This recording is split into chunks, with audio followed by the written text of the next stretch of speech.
పరమపురుల తండ్రి సృష్టి కారణభూతుడవుగా ఇద్దరు తండ్రి సమాధాన కర్తవ్య తండ్రి తెలుసారు. ఈరోజు స్థుతించడం, నయపరచడం, ఆరాధించడం, పాటలు బట్టి కీర్తనలు బట్టి మిమ్మల్ని ఆరాధిస్తూ చిత్రాలతో వాయిపులతో మిమ్మల్ని నయపరచం అంత మాత్రమే ఆత్మతో సత్యముతో ఆరాధించడానికి వాక్యము ద్వారా మాతో మాట్లాడాలి. ఆ వాక్యం ఆధారం చేసి మేము మిమ్మల్ని స్థుతించుకుంటాము. మీ నామ మహిమ సాతానుకి మరి అపజయం కలవడానికి అనుగ్రహించినాయన చూస్తూ పుస్తకండి గ్రహించగల మనసును నాకు మాకు అనుగ్రహించిన స్వభావం చూస్తాం. యేసు ప్రభు నామమున ప్రార్థించున్నాను తండ్రి.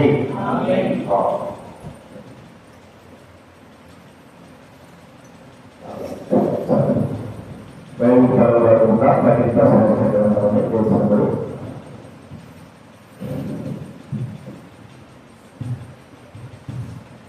పఠింప శ్రేష్ఠ గ్రంథముగా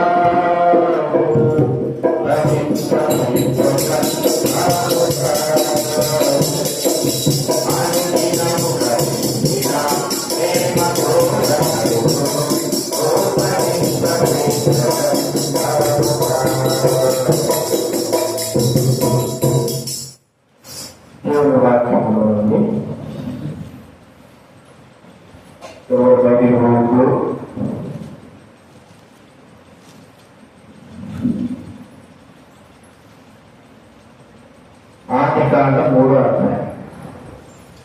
ఆదికాండము 3వ అధ్యాయము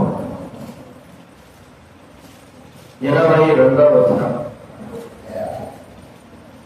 ఆదికాండం 3వ అధ్యాయము 22వ వచనం మనం అందరం కూడా చదువుకుంటాం.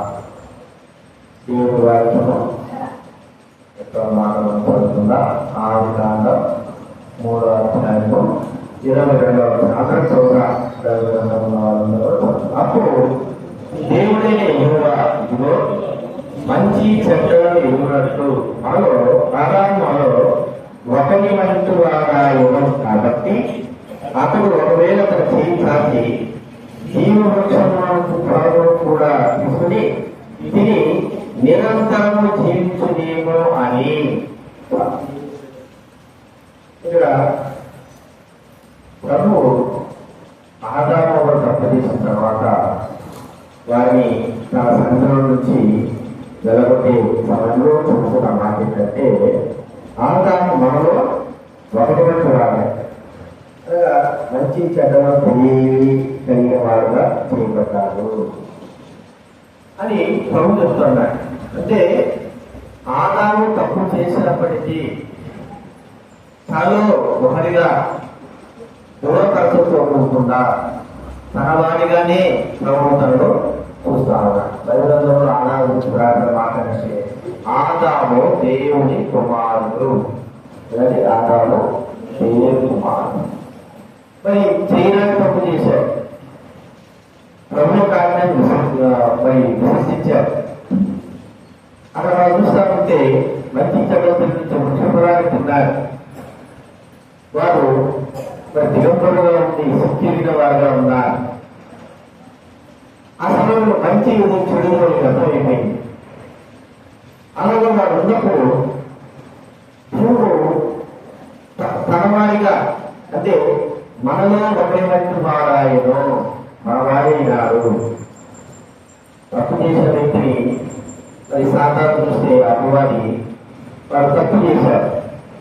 సాతాను గురించి ఆ మాట చెప్పారు. తులసి చేసేసారు సాతాను తోసేసి సాతాను గురించి మాట చెప్పలేకపోయాడు. ఏంటంటే మనలో ఒకటి వాడాయను అని చెప్పలేకపోయాడు. కానీ మట్టి వారమైన మనము తప్పు చేసినప్పుడు, నశించిపోయే వారు మనం తప్పు చేసినప్పుడు మరి తనవారిగా మనలో ఒకటి వారాయను అనే మాట అక్కడ దేవుడు ఉపయోగించడం ఎంతో శ్రేష్టకరం. కాబట్టి దేవుడు మనం ఎలాగా పిలుస్తున్నారు, ఎలాగా ఆలోచిస్తున్నారు, మన విషయమే ఆయన యొక్క ఉద్దేశం ఏమిటి, ఎలాగ మనల్ని ఆయన తన వారిగా అనుకుంటున్నాడు అనేది మనకి చూడాలి. కొన్ని విషయాలు చూద్దాం. ప్రభువు తప్పు చేసినా మనల్ని నా వారు, నా ప్రజలు, నా స్వాస్థ్యం, నా ప్రజలు, నా సేవకులు, నా స్నేహితులు, ఇంకా నా సొత్తు అనేటువంటి మాట మాట్లాడుతున్నా. తప్పు చేసినప్పటికీ కూడా తప్పు చేస్తే ఎవరే అసలు అంటే మా పిల్లలే ఒకవేళ చెప్పుకోవడానికి సిద్ధేనా, ఖచ్చితంగా చెప్పిన తర్వాత మా పిల్లలు చెప్పడానికి లేదు. ఖచ్చితంగా ప్రభు మా పిల్లలే తప్పు చేసినప్పటికీ మరి ఎవరైనా మంచిగా గొప్ప స్థానానికి వచ్చారనుకోండి, మంచిగా దేశానికి కానీ ప్రజలకు కానీ ఏదైనా ఒక స్థానానికి మంచి వచ్చారనుకోండి, ఆ వ్యక్తిని నా పిల్లలు అంటావా? మా దేశస్తులు అంట, మా దేశస్తులు, మా వారు, మా దేశస్తులు అంతే అని మా పిల్లలని చెప్పం. ఒకవేళ అదే మా పిల్లలు ఉంటే గర్వంగా మనం మా పిల్లల్ని చెప్తాం. వాళ్ళ దగ్గర ప్రభుత్వం మనతో మరి ఎలాగా ఆయన ఎంచుకుంటున్నాడు, మనకు ఎలాగా ఆయన మనం చూస్తున్నాడు అనేది మనం ఇక్కడ గుర్తించాం. మనం చూస్తా ఉంటే ప్రభు మనల్ని తన ప్రజలుగా ఆయన స్వీకరించిన వాడిగా చూస్తున్నాం. చూడండి, మనకు తెలిసిన భాగమే మొదటి దినవృత్తాంతాల గ్రంథం 7వ అధ్యాయం, 2వ దినవృత్తాంతాల గ్రంథం 7వ అధ్యాయము 14వ చదవడమేనా? 2వ దినవృత్తాంతాల గ్రంథం మధ్యలో 364 2వ దినవృత్తాంతాల గ్రంథం 7వ అధ్యాయము 14వ వచనం. నా పేరు పెట్టబడిన నా జనులు, చాలా ఆలోచించబడతారు. నా పేరు పెట్టబడిన నా జనులు. చూడండి, ప్రభువు నా జనులు, నా స్వాస్థ్యం, నా ప్రజలు అనేటువంటి మాట ఆయన ఉపయోగిస్తూ ఉంటారు. చూడండి, నిర్గమాకాండము 8వ అధ్యాయం, నిర్గమాకాండం 8వ అధ్యాయము 22వ వచనం. నిర్గమాకాండం 8:22 ముందు నుంచి 50. మరియు భూలోకంలో నేనే యెహోవాని నీకు తెలుసుకున్నట్లు ఆదిన నేను నా ప్రజలు నివసించుతున్నా. ఆదిన నేను నా ప్రజలు అనేటి మాట, నా ప్రజలు, ఆయన నా ప్రజలు, నా జనులు అనేటువంటి మీరు ఆయన మాట ఉపయోగిస్తూ ఉంటున్నారు. కాబట్టి ప్రేమ వల్ల ఆయన ప్రజలుగా ఆయన ఎన్నుకోవడం అనేది చాలా ప్రాముఖ్యమైన విషయం. మరి మాట్లాడుతున్నామా? మాట్లాడండి. బైబిల్ నుండి నా ప్రజలు నా మాట వింటే ఎంతో శ్రేష్టం. 21వ కీర్తన 11 చూడండి, 21వ కీర్తన 11, 13 కీర్తన గ్రంథం 21, 11, 13. అయినను నా ప్రజలు నా ప్రజలు నా మాట ఆలకింపగా 13 చదవండి. 13. అయ్యో నా ప్రజలు నా మాట వినినే ఎడలా. నా ప్రజలు మనకు కావాల్సిన మాట నా ప్రజలు. నిజంగా ఆయన మాట వినకపోయినప్పటికీ కూడా ఆయన మనల్ని తన ప్రజలుగా భావించిన వారిగా చూస్తా. ఎంతటి శ్రేష్టమైనటువంటి భాగ్యత మనం చూస్తున్నారని.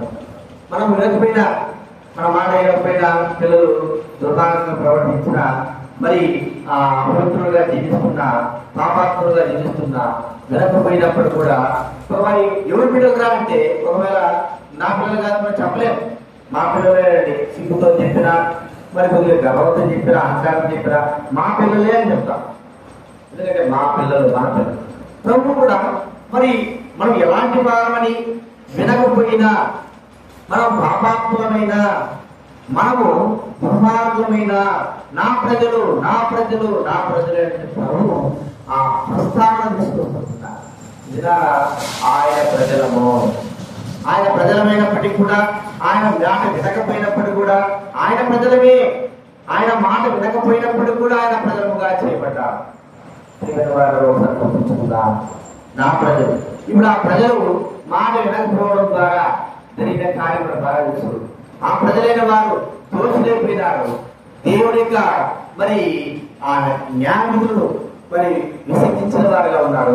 తమ ఇష్ట ప్రకారంగా ప్రభు మరి మోసే ధర్మశాస్త్రం తీసుకురావడానికి వెళ్తే వారు ఆ యొక్క కింద వారు ఏం చేస్తున్నారంటే దూరం చేసుకొని ఆరాధించిన వారు మనం చూసుకుంటున్నాం. చూడండి, నిర్గమకాండం 32వ అధ్యాయం. నిర్గమకాండం 32వ అధ్యాయం 32 7వ వచనం చదవడం. కాగా మోషేతో ఇచ్చాను, నీవు రప్పించి నీ ప్రజలు చనిపోయేది. చూడండి ఎంత మాట అంటున్నాడు. ఐగుప్తుల దేశం నువ్వు రప్పించి నీ ప్రజలు.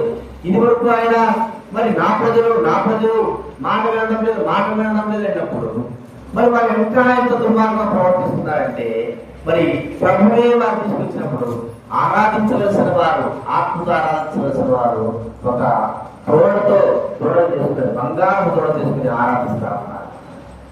వారు కదా ఇలాంటి ప్రజలైన వారి నిమిత్తమై తిరిగి ఆయన నా ప్రజలు రక్షించుకోవాలి, నా ప్రజల కొరకే, నా ప్రజలు విమోచించాలి, నా ప్రజలు కాపాడుకోవాలి ప్రభువైన దేవుడు ఈ లోకంలోకి రక్షకుడుగా, ప్రజల రక్షకుడుగా, అందరి రక్షకుడుగా, మరి అందరి విమోచకుడుగా ఈ లోకానికి వచ్చారు. చూడండి ఒక మాట చూస్తే మత్తయి సువార్త 1వ అధ్యాయం 21వ చదవడమైనా మత్తయి రాసినటువంటి సువార్త 1:22. ఆమె యొక్క కుమారుడును తన ప్రజలను ఆయే రక్షించుకున్నాడు. ఆయనకు ఏ పేరు పెట్టుకున్నారు. తన ప్రజలను, నా ప్రజలు పాపంతో మోసంతో మరి మాట వెనకపోయినప్పుడు కూడా ప్రభు యొక్క ప్రేమ ఎలాంటిది, ప్రభు యొక్క దయ ఎలాంటిది, ఆయన మనపై చూస్తున్నటువంటి ఆ దృష్టి ఎలాంటిది, మనం ఎలా నేర్చుకుంటారంటే తన ప్రజలు తన ప్రజలు నశించిపోతా ఉంటే ఎవరు కూడా చూస్తూ ఉంటుంటారు. మనం ఒకసారి గమనిస్తే మా కళ్ళ ముందు ఎవరైనా సరే చనిపోవడానికి సిద్ధపడుతున్నారు అనుకోండి, మనం చూస్తూ ఉంటుంటావా? చెప్పండి, వాడు చచ్చిపోతాడు అనుకో, మనం చూస్తూ ఉంటాం. ఎలాగైనా సరే ఆపాలనుకుంటాం. రైతుగా ఉంటున్నాడు, వాడు మనం దగ్గరలో ఉన్నాం, వాడు రైతు ఎదురుగా ఉంటున్నాడు, చూస్తూ ఉంటున్నాడు. అదే వాడిని కాపాడడానికి ఎంతో ప్రయత్నం చేస్తాం. ఎవరికి వాళ్ళు అంటే నశించిపోవాలి, వారితో నశించిపోవాలనుకున్న వారిని చూస్తే ఉండకూడదు. తన ప్రజలైన వారు నశించిపోతా ఉంటే, తన ప్రజలైన వారు మాట్లాడకుండా ఉంటే, తన ప్రజలైన వారు దూరంగా ఉంటా ఉంటే, తన ప్రజలైన వారు అవిజేత జీవితం తీరుస్తూ ఉంటే ఆ ప్రపంచంతో చూస్తూ ఉండలేదు. తన ప్రజల కొరకై అంటే మన కొరకై ఈ లోకంలోకి ప్రభువైన యేసుక్రీస్తు వారు మనుష్య రూపము దాచి వచ్చారు. తన ప్రజలైన వారు రక్షించుకోవడానికి కొరకై, తన ప్రజలను విమోచించుకోవడానికి కొరకై నా ప్రజలని చెప్పినాడు. కాబట్టి నా ప్రజలైన ఆయన ప్రజలైన మనము నశించుకోకుండా కొరకై తన కుమారుడి లోకం పంపి మనం నశించిపోయినా, ఆయన నశించిపోయినా పర్వాలేదు, కుమారుని మరి కుమారుడు శివుడు విజయాడుతూ వచ్చాడు, మనం నశించుకోకుండా మనం కాపాడుతూ వచ్చాడు. కాబట్టి నా ప్రజలు అనేటువంటి మాట దగ్గర చూస్తా ఉంటున్నారు. కాబట్టి నశించిపోయేటువంటి మనకు మరి ఆయన ఎలాగ తన ప్రజలుగా కాపాడుకోవడానికి వచ్చి ఉంటున్నారు. వచ్చి మనందరి కొరకే తన ప్రాణాలు అర్పించి గొప్ప ప్రయాగం చేసి తన ప్రజలైన మనల్ని కాపాడుకున్నాడు, విమోచించినాడు. దీన్ని బట్టి ప్రభుత్వం స్థుతించాలి. మనం ఆయా ఎలాగే ఎన్నుకుంటున్నాడు, అప్పుడు ఆలోచిస్తున్నాడు మన విషయం అంటే నా ప్రజలు అనే మాట అన్న మాత్రంగా రెండోది చూస్తా ఉంటే ఆయా ప్రజలనే కాదు తన స్వాస్థ్యము, ఆ ప్రజలకు ఏం చెప్తున్నారు, తన స్వాస్థ్యముగా అనుకున్నారు. చూడండి, ఈర్మ్యా గ్రంథం 12వ అధ్యాయం, ఈర్మ్యా గ్రంథము 12వ అధ్యాయము 8-9. 12వ అధ్యాయము నా స్వాస్థ్యము నాకు, నా స్వాస్థ్యము నా స్వాస్థ్యము నాకు. ఎవరండి నా స్వాస్థ్యము? స్వాస్థ్యం ఎవరు? యెహోవాయే స్వాస్థ్యం. అనగా ఆయన మనకు స్వాస్థ్యమైన అయితే ప్రభువు కూడా నా సర్వస్వం అంటారు కదా, స్వాస్థ్యం నా సర్వస్వం, నా స్వాస్థ్యం ఎవరు? ప్రభు అంటాడు, నా స్వాస్థ్యం ఇశ్రాయేలు, నా స్వాస్థ్యం ప్రజలు. వాడుగా ఆయన తన స్వాస్థ్యముగా మనం ఎంచుకోవడం చూస్తా ఉన్నా. చూడండి, యెషయా గ్రంథము 47వ అధ్యాయం. యెషయా గ్రంథం 47వ అధ్యాయము 6వ వచనం. నా జనుల మీద కోపపడి నా స్వాస్థ్యమును అపవిత్రపరిచి, నా జనుల మీద కోపపడి నా స్వాస్థ్యము ఆయన దేశం, ఆయన పట్టణ ప్రజలు తన స్వాస్థ్యముగా దేవుడు చేసుకున్నాడు, తన వారిగా చేసుకున్నాడు. కాబట్టి ప్రభుత్వం గుర్తించవలసిన వారిగా ఉంటున్నా. దేవా, మరి మనలో బట్టి ఒడిగొట్టి వాడైనాడని మీరు శ్రమించాడు. సాతాన్ని అయితే తోసివేసి నా స్వాస్థ్యం కాదు, లేదా నా ప్రజలు నా దేవతలు కావని తోసివేసినాం. మట్టి వారమే మేము. మరి సాతాను మాట విని చేయడానికి చేస్తే మీరు మమ్మల్ని నశింపజేయకోకుండా నా ప్రజలు అని సంబోధించి, నా ప్రజలేవా మీ ప్రజలే మమ్మల్ని నేను నశించుకోకుండా మీ కుమారుని పంపారు. అంత మాత్రం కాదు, మమ్మల్ని మీ స్వాస్థ్యముగా చేసుకున్నారు, మీ హక్కుగా చేసుకున్నారు. దీన్ని స్థుతిస్తున్నారు, గణపరుస్తున్నారు. అంటే ఒక మాట చెప్తామంటే ఆయన విమోచింపబడిన వారంగా, ఆయన విమోచించినటువంటి వ్యక్తులకు విమోచించబడిన వారు. 107 కీర్తనల వారికి రాబడి నేను విమోచించిన నా ప్రజలు. 107వ కీర్తన 107వ కీర్తన 2వ కీర్తన 107వ కీర్తన 5:9 యెహోవా విమోచించిన వారు ఆ మాట పడుకుంటున్నాక విరోధ చేతి నుండి ఆయన విమోచించిన వారు, విరోధించినటువంటి ఆయన దేవుడు విమోచింపబడ్డారు. స్వాస్థ్యమైన మనం మాట చెప్పుకోవాలంటే చూస్తా ఉంటే స్వాస్థ్యం, భూస్వాస్థ్యం. ఎవరైనా అప్పుడు మరి పరిస్థితులు బాగాలేదు, అయ్యా నా స్వాస్థ్యాన్ని నువ్వు మరి తాకట్టు పెట్టుకో, దాని ఇందుగా నువ్వు వాడుకో, ఈ భూమి స్వాస్థ్యంలో నువ్వు అనుభవిస్తా ఉన్నావు. నేను నీకు ఎప్పుడైతే నా కొంత డబ్బు నేను నీకు ఎప్పుడైతే ఈ డబ్బు ఇస్తాను అప్పుడు ఆ స్వాస్థ్యం నాకు కలుగుతుంది అని. ఆ స్వాస్థ్యం ఎన్నో రోజులు ఉంటుంది ఆ వ్యక్తి దగ్గర అంటే, ఈ వ్యక్తి 49 సంవత్సరాలు ఒక వ్యక్తి దగ్గర 49 సంవత్సరాలు ఉన్నారు. 49 సంవత్సరాల తర్వాత మళ్ళా ఏ వ్యక్తి అయితే స్వాస్థ్యం అమ్మినాడో ఆ వ్యక్తికి తనకు చెల్లుతుంది. ఈ దినాల్లో ఈ యొక్క స్వాస్థ్యము డబ్బు అప్పు తీసుకున్నవాడు తన స్వాస్థ్యము కాపాడుకోవడానికి కొరకై ఎలాగైనా అప్పు చేసి ఏదో చేసి మళ్ళా డబ్బు ఇస్తే తిరిగి తన స్వాస్థ్యము విమోచన. చూడండి, మనము ఎలాగ స్వార్థంగా విమోచించారు బైబిల్ ఉంది. మరి వారి ప్రాణ విమోచన క్రయధనము, ప్రాణ విమోచన 49వ కీర్తన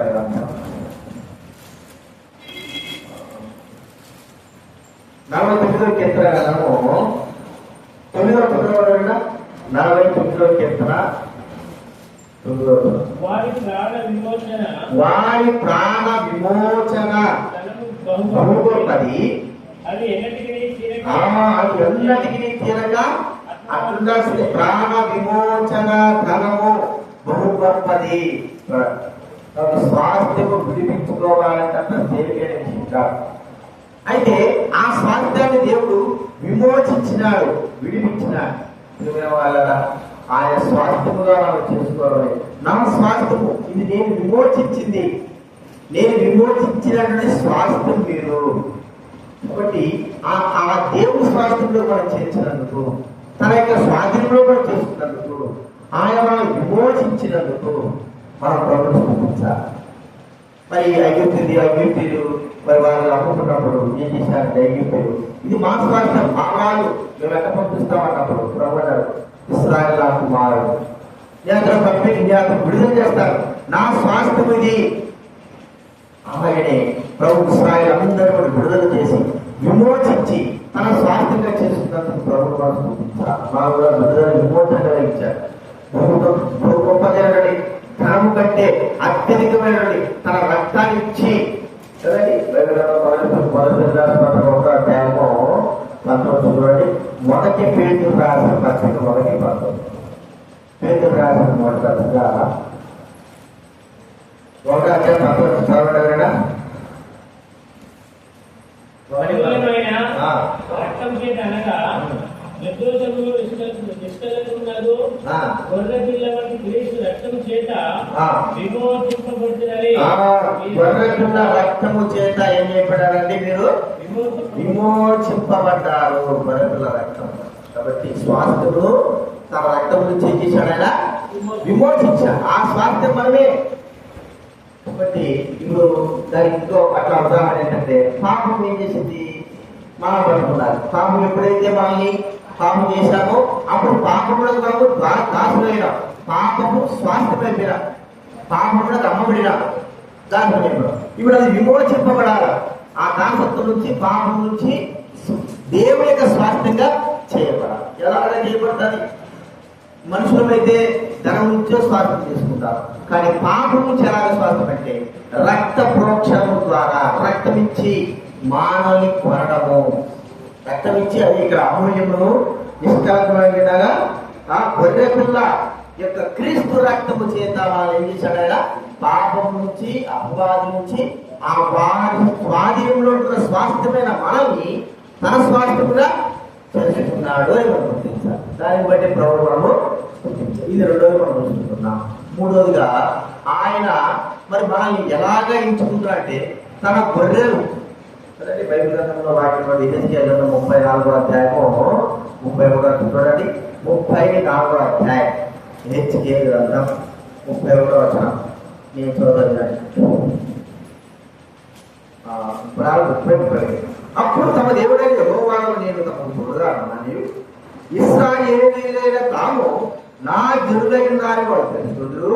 ఇదే ప్రభువు యెహోవాకు, నా గొర్రెలను నేను మేపుతున్న గొర్రెలకు మీరు మనుష్యులు, నేను మీ దేవుడను. ఇదే ప్రభువైన యెహోవా వాకు. నా గొర్రెలను నేను మేపుతున్న గొర్రెలకు మీరు మనుష్యులు. తాము నా పిల్లలై ఉన్నారు. గొర్రెలతో ఏమి తెలియని వారం అయిపోయినా, ఎప్పుడైతే పాపం పండు తిన్నామో, పాపం చేశామో, అప్పుడు గొర్రెల స్వభావం అంటే అపవాది యొక్క క్రియలోకి కూడా నశించిపోయేటువంటి వారంగా చేయబడ్డారు. చూడండి ఎలాగా ఆ అపవాది మనల్ని ఏమిస్తున్నాడంటే, మరి గొర్రెల మీద మనల్ని ఎంతో హింస పెట్టేవాడుగా, నశింపజేసేవాడుగా, కొట్టేవాడుగా, నాశనం చేసేవాడుగా చూస్తా ఉంటున్నా, హత్య చేసేవాడుగా ఉంటున్నా. వాక్యం, నా గొర్రెలు నా స్వరము వినును. ఆయన గొర్రెలుగా చేయబడ్డారు. ఇప్పుడు ఆ గొర్రెలము ఆయన మేపెట్టి గొర్రెల మనము ఆయన కాపరిగా ఉన్నాడు. ఎలాంటి పరిస్థితి ఏర్పడింది మనకు? పాపం చేయడం ద్వారా. నా గొర్రెలని ఎందుకుంటున్నాడంటే పాపం చేయడం ద్వారా ఒకవైపు సింహము, ఒకవైపు ఎలుగుబడి, అనగా ఒకవైపు పాపము, ఒకవైపు సాధారణ. ఈ రెండు ఏం చేశాడంటే గొర్రెల మనల్ని మరి ఆట ఆడించేట్టుగా, ఇష్టం వచ్చినట్టుగా నశింపజేసేవిగా ఉన్నాయి.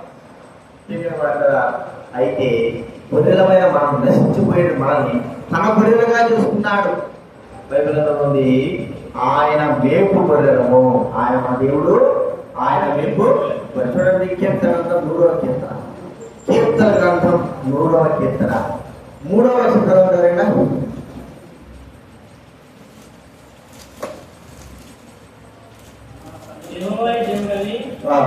తెలుసుకోండి, ఆయనే మనం పుట్టించను, మనము ఆయన ప్రజలము, ఆయన మేపు. ఈ గొర్రెలు ఏమైపోయినాయి? పాపం బట్టి చల్లాచలైపోయినాయి. ఎప్పుడైతే ప్రభుని దేవుడు పాపం చేసిన తర్వాత ఆ ఏదో నుంచి పంపించేశాడు, ఇంకంతే గొర్రెలు ఎక్కడెక్కడికో వెళ్ళిపోయాయి. ఆ గొర్రెల్ని మరి అపవాది పాపము నాశనం చేసేవాడుగా ఉంటాడు. చెదిరి ఆ ఇశ్రాయేలును చెదిరిపోయిన గొర్రెలు. అయితే ఆ గొర్రెల మీద మనకు ఈ లోకంలోకి కాపరిగా వచ్చాడు. కాపరికి వచ్చి ఇవన్నీ నా గొర్రెలు, నా గొర్రెలు, నేను మేపేటువంటి, నేను కాసేటువంటి, నేను భద్రపరిచేటువంటి నా గొర్రెలు. కంగారమన్నా రాదు. నేను భద్రపరిచేటువంటి నా గొర్రెలు.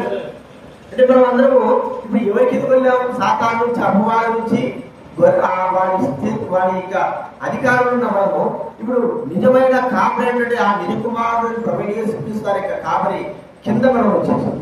ఇప్పుడు నా గొర్రెలు, ఇలాంటి గొర్రెలకి అప్పుడు సాతాను కింద ఉన్నటువంటి గొర్రెల మీద మనకు ఏమిటది? పనులు ఉన్నాయి, అన్నం లేదు, ఆకలి, చెరిగిపోయినాము, నశింపబోయినాము, ఆ రోగులం అయిపోయినాము, నష్టపడ్డాము, ఎన్నో విధాలుగా చెరిగిపోయినాము, మారిపోయినాము, ఇవన్నీ జరిగినాయి. ఆ గొర్రెలు కాపుతున్నటువంటి ఆ సాతాను కావచ్చు, పాపం కావచ్చు, ఏడు చేస్తున్నాడు. అయితే గొర్రెల కాపరిగా, ఈ లోకంలో ప్రధాన కాపరిగా, ఆత్మ కాపరిగా మన ప్రభువు యేసు క్రీస్తు రావడం, మనందరినీ కూడా తన గుడ్డలో చేర్చడము, మరి మనందరూ కూడా మనందరి పైన మరి ఆయనే కాపరిగా, నిజమైన కాపరిగా, కాపాడేవాడుగా దావీదు ఎలాగైతే గొర్రెలు కాస్తున్నప్పుడు మరి మేక ఎలుగుబండి వచ్చింది, సింహం వచ్చింది, గొర్రె తీసుకుని వెళ్తా ఉంది. నాకెందుకులే ఒక గొర్రె పోతే పోలేదు. ఏ గొర్రెలు సరే ప్రతి గొర్రె కూడా తనకు శ్రేష్టమైనదిగా ఎంచుకున్నవాడాయి. ఆ సింహాన్ని ఎలుగుబట్టి కొట్టి చంపేశాడు.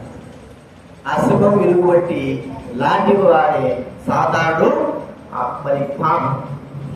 వాటి నుండి మనం ఏం చేసినప్పుడు విడిపించి తన వశం చేసుకొని, తన గొర్రెలుగా చేసుకొని, ఆయన కాపుదల కింద మనల్ని, ఇప్పుడు మనకు సేఫ్టీ కదా, ఆయన కాపుదల కింద అంటే ఏముంది? ఎవరు కూడా మనము ఎక్కడ నశించుకోవడానికి వీల్లేదు. ఆయన కాపుదల కింద ఉన్నాం. మన కాపరి ప్రభువైన యేసు క్రీస్తు వారు, మనల్ని ఏలేవాడు ప్రభువైన యేసు క్రీస్తు వారు, మనల్ని కాపాడేవాడు ప్రభువైన యేసు క్రీస్తు వారు, మనం పోషించేవాడు ప్రభువైన యేసు క్రీస్తు వారు. కాబట్టి ఆయన కాపుదల కింద మనం ఉన్నాము. అందుకే ఆయన నా గొర్రెలు, కాబట్టి ఆయన గొర్రెలుగా మనం చేపట్టాం. ఒకప్పుడు సాతాను గొర్రెలు, సాతాను పాపము గొర్రెలు, మరి ఇప్పుడు ఆయన గొర్రెలు. ఇది ఎలాగ చేయబడింది అంటే, గొర్రెలు ఎలాగంటే తన ప్రాణాన్ని ఇచ్చేశాడు. సాతాను పాపాన్ని ఈ లోకంలో ఓడించి వాటి వశం నుండి మనం ఏం చేశాడని విడిపించి తన గొర్రెలుగా చేసుకున్నాడు. నేను గుర్తించాను. కాబట్టి ఆయన నా గొర్రెల్లోనే సంబోధిస్తాను అన్నమాట కాదు. నాలో గమనిస్తే ఆయన మనల్ని ఎలాగా పాపం చేసే మనల్ని ఎలాగ ఆయన సంబోధిస్తున్నాడు అంటే, మనలో ఎలాగ ఆయన ఒంటరిగా మనం ఎంచుకుంటారంటే, నా స్నేహితుడు అనే మాట యేసుక్రీస్తు వచ్చిన తర్వాత స్నేహితులు అంటున్నాడు, సహోదరులు అంటున్నాడు. యోహాను సువార్త 15వ అధ్యాయం, యోహాను సువార్త 15వ అధ్యాయం 15వ చదువుతారేనా? యోహాను సువార్త 15వ అధ్యాయం 15వ వచనం. తన యజమాని చేయడానికి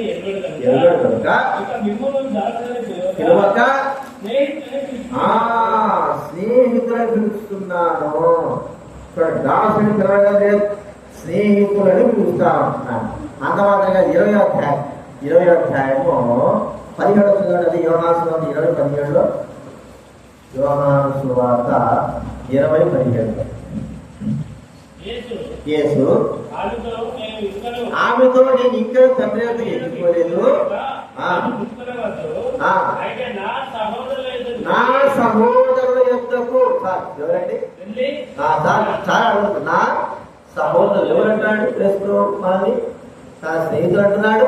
రెండోదిగా నా సహోదరులు, మనలో ఒకరి వంటి వాడాయను అని ఆదాము చెప్పినప్పుడు ఆయన మనల్ని ఎలా ఎంచుకుంటున్నాడంటే, తన స్నేహితులు అనే పదానికి మనకు అర్హత లేదు.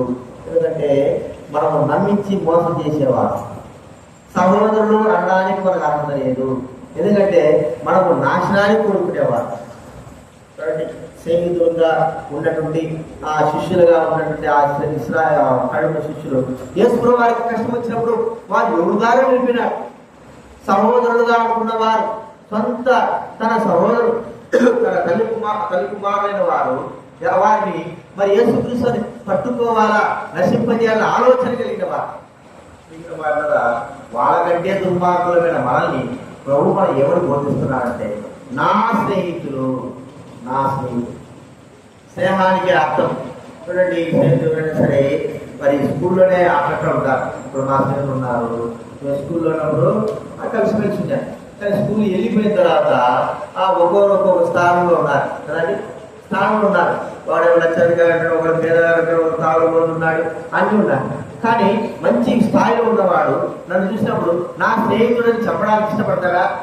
ఇష్టపడు. నేను కూడా వాడి స్థాయిలోకి వచ్చినప్పుడు అప్పుడు నా స్నేహితుడు 10 మందిలో చెప్పుకోవడానికి సిగ్గు, అది నీకు ఇట్లాంటి స్నేహితులు ఉంటారా అంటారని వీడెవడో నా ఇల్లంట. అర్థమైందా? రెండోదిగా ఇప్పుడున్న పరిస్థితుల్లో ప్రభుత్వం కూడా ఉండాలి. కానీ ప్రభుత్వ దేవుడు మాత్రము ఆయన స్థాయికి తగ్గట్టుగా మన జీవితాలు లేవు. ఉన్నాయా? కుమారుడు యేసుక్రీస్తుకి తగ్గట్టుగా మన జీవితాలు లేదు. కానీ ఆయన పిలుస్తున్నాడు మనల్ని నా స్నేహితులు. మరి ఆయన నిజమైనటువంటి కుమారుడు, తండ్రికి నిజమైన కుమారుడు. కానీ మనల్ని కూడా తన సహోదరులు అనేటువంటి భావన కలిగిన వాడుగా చూస్తాం. సహోదరుడు ఎంత గొప్పవాడకి మనం ఎలా ఎంచుకుంటున్నాడు ఆయన? స్నేహితుడికి మనం అర్హత కలిగిన వారమేనా? తన సహోదరుని తీసుకోవడానికి అర్హత కలిగిన వారమేనా? అలా ఉండడానికి మన యోగ్యత ఏమైనా ఉందా అంటే ఏమి. కానీ ఆయనంతగా ఆయనే మనల్ని తన స్నేహితులు, తన సహోదరుని మాట మనకు చెప్తా ఉంటున్నారు. కానీ ఇంతగా ఎంచుకుని మనం ఇలాంటి భావనతో మనం చూస్తున్న ప్రభుని మనం స్థుతించి గణపరచవలసిన వారంగా ఉంటున్నాం. ఇది 4వదిగా. 5వది మనం చూస్తా ఉంటే మనము అపవాదికి దాసు అయితే ప్రభు మనని తన దాసులుగా చేశాడు. కుమారి ఏ దాసులు చేశాడు చెప్పారు? ఏ దాసులు చేశారు? మన ఎవరు దాసులు? ఎవరు దాసులు? సాతాను దాసులు. కానీ ఇశ్రాయేలు మనము దైవుడే మనము దేవునికే దాసులంగా మనల్ని చూడండి. లేవియా కాండం 25వ అధ్యాయం. నిద్రపోవద్దు. నిద్ర ఒక మీకు వాట్సాప్లో ఒక మాట ఉంటే గుర్తుందా? చూసారా? శబ్దం వస్తే ఇంటికాడ నిద్రేరాగట. ఇంత శబ్దం వస్తే బైక్ శబ్దం వస్తే మీకు నిద్ర వస్తుంది. నాకు అర్థం కావాలి. ఇంటికాడ శబ్దం వస్తే నిద్రరాది. ఏడెంత వస్తుంది నిద్ర చెప్పండి.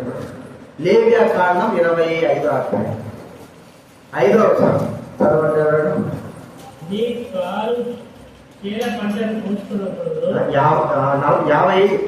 ఎవరు? 25 క్షమించాలి. 25 50. ఏదైనా ఇశ్రాయేలు నాకే దాసులు, నేను రక్షితులను రక్షించిన 42వ చూడండి. ఏదైనా వారు నాకే దాసులై ఉన్నారు. ఎవరికి దాసులు పడినా?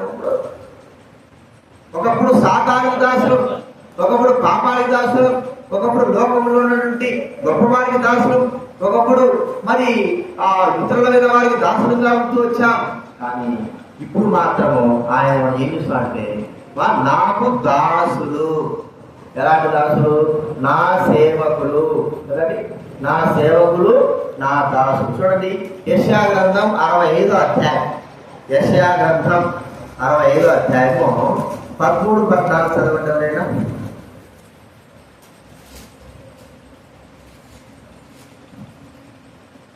యెషయా గ్రంథం 65వ అధ్యాయం 13 చదువుతారు వినండి. ఊరిలో మాకు కావాల్సిన విషయం మాత్రమే.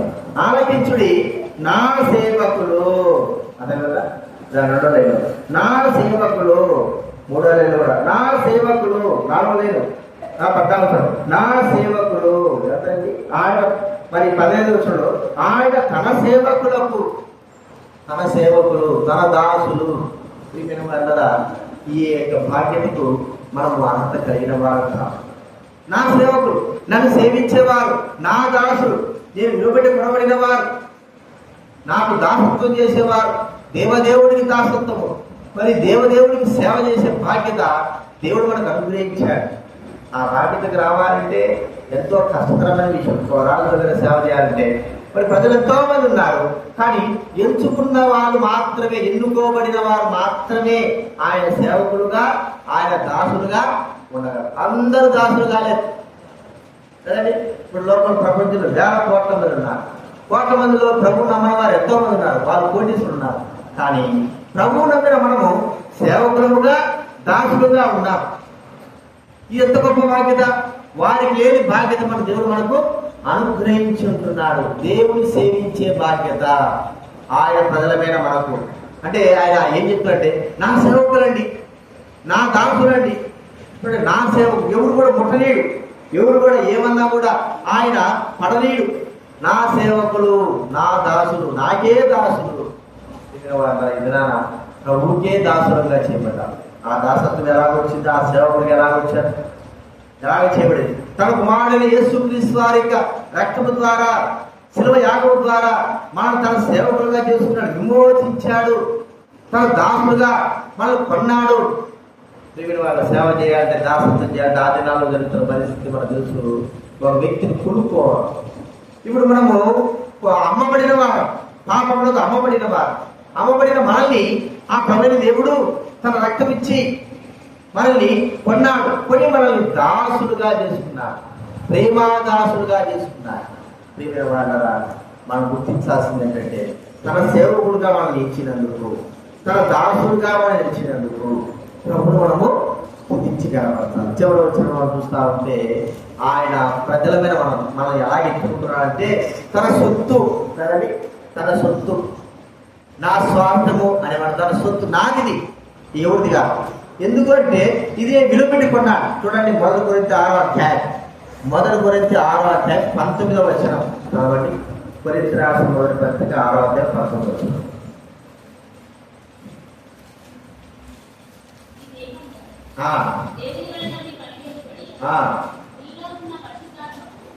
ఆలయం ఉన్నది మీ దగ్గర, విలువ పెట్టి కొనబడిన వారు, వీరు మీ సొత్తు కాదు. సొత్తు మనము కాబట్టి సొత్తు అంటే ఈ ఒక వస్తువు, ఇది నా సొత్తు అండి, ఇది నాది. బంగారు కానీ, ఇంట్లో ఉన్న వస్తువులు కానీ, కొనుక్కున్న సెల్ఫోన్ కానీ, ఏదైనా సరే ఇది నాది, నా సొత్తు. ఎందుకంటే దానికి విలువ పెట్టుకుంటారు. ఆ విలువ ఎలాంటిది? ప్రపంచ దేవుడు అంటున్నాడు, మరి తన స్వరక్తం ఇచ్చి కొన్న సంఘం. అపోస్తలుల కార్యాలు 20వ అధ్యాయం 28వ వచనం. అపోస్తలుల కార్యాలు 20:28, 123 బైబిల్ వెనక నుంచి 123. అపోస్తలుల కార్యాలు 20:23-28. దేవుడు తన స్వరక్తం ఇచ్చి సంపాదించిన తన సంఘమును ఏం చేశాడండి? తన స్వరక్తం ఇచ్చి సంపాదించిన తన సొత్తు సంఘం. అలాగా ఆయన మనం ఎంచుకున్నారు. నా సొత్తు, నా సంఘం, నేను స్వరక్తం ఇచ్చుకున్నా, ప్రజలైన వారు నా స్వరక్తం ఇచ్చుకున్నానని. ఇది ఎవరికి కాదు. కాబట్టి గుర్తించుకుందాం, ఆ సొత్తుగా మనం చేసినాడు. ఇప్పుడు మనం కూడా మన సొత్తుగా, మన విలువ ఉండొచ్చేమో కానీ మన ఎవరి సొత్తు అండి? ప్రభువుని యొక్క సొత్తు. కాబట్టి ప్రభు అంటున్నాడు, మరి ఆధారంలో తప్పు చేస్తే మనలో ఒకటి వంటి వాడు ఆయన. మనం ఎలాగ ఎంచుకుంటున్నాడు ఆయన. సాతాను దేవుడు తప్పు చేస్తే మనలో ఒకటి వంటి వాడు ఆయన చెప్పలేదు, వాడు తోసి పారేశాడు. కానీ అభాగ్యులమైన మనల్ని, పాపాత్మల మనల్ని, మట్టివాడ మనల్ని ఎలాగ తను ఎంచుకుంటున్నాడంటే, మరి 6 రకాల విషయాలు మనం చూస్తూ వచ్చాము. ఒకటి, తన ప్రజలుగా. రెండోది ఏం చేస్తున్నా చెప్పండి? తన స్వాస్థ్యముగా. మూడోది ఏంటి? విమోచన. స్వాస్థ్యము, విమోచన రెండో ఒకటే. మూడోదిగా ఏం చేయాలి? తన గొర్రెలుగా. ఏంటి? తన గొర్రెలుగా. నాలుగోదిగా తన ప్రజలుగా. ఇది మరి ఎవరు ముందుకు వస్తున్నారు, అందుకే రాష్ట్రం మనకంత జ్ఞానం ఉంటుంది అనుకుంటే ఇట్టే ఉంటారు. నా స్నేహితులు, సహోదరులుగా అనే మాట. ఐదోదిగా చెప్పండి, నా సేవకులు, దాసులు, నా దాసులు, నా సేవకులు. 6వ చూసిన ఏంటండి? నా సొత్తు, నాకు చెందినది, నేను స్వరక్తం ఇచ్చుకున్న నా సొత్తు నాది అనే మాట. ఇలాగ మనం ఇచ్చినందుకు ఇక మనం ప్రభుని స్తుతించాలి. ఇక మనం ఎవరి సొత్తు కాదు, ఎవరి వారం కాదు, దేవుడి ప్రజలకు, దేవుడి సొత్తు, దేవుడి దాసులు, దేవుడి సేవకులు, దేవుడి మరి సహోదరులం, మన దేవుడి గొర్రెలం, స్వాస్థ్యం, వీటన్నిటిని బట్టి ప్రభు మనం స్తుతించి ఆరాధించి విషయాలు జ్ఞాపకం ఆరాధనలో గడుపుతారు. లేచి